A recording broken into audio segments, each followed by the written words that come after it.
ខ្លាញ់ម៉ូតនឹងខ្លាំងមែនតើហ្មងមិនដៃឃើញអាទំនប់អីពាក់មកឃើញស្អាតយ៉ាងហ្នឹងបងប្អូនដល់គ្នាអ្នកធុង42ដូចខ្ញុំមកពាក់មកដូចគេ36អញ្ចឹងពាក់មកឡងក្លឹបមូលខ្លំអប់ជួលគ្នាអញ្ចឹងតែម្ដងណាសម្រាប់ម៉ូតនេះហាក់គឺកំពុងតែ viral ខ្លាំងមែនតើតែម្ដងពាក់បានតែអ្នកធុងតូចធំស្ដាយយាធ្លាក់ធុងញែកប្រើបានទាំងអស់ហេតុអីខ្ញុំនិយាយថាអញ្ចឹងអ្នកធុងតូចពាក់មកឃើញដូចខ្ញុំអ្នកធុងស្ដាយធុងធ្លាក់ពាក់មកបងជួយលើកធុងជួយកោនធុងបងឡាក់ហើយទាញសាច់គៀនអ្នកវាឲ្យអឹបមកកដាបែបហ្នឹងតែម្ដងអាហ្នឹងហើយគេហៅថា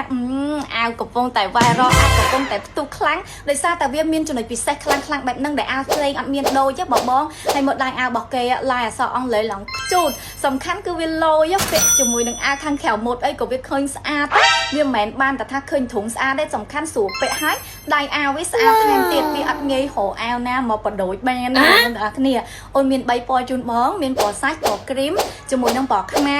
42 34 36និង38តែថ្ងៃនេះពិសេសខ្លាំងណាស់គឺតម្លៃអត់ដែលមានទេជូនបងប្រូម៉ូសិនខ្លាំងតែម្ដង3អាវ3ពណ៌តម្លៃត្រឹមតែ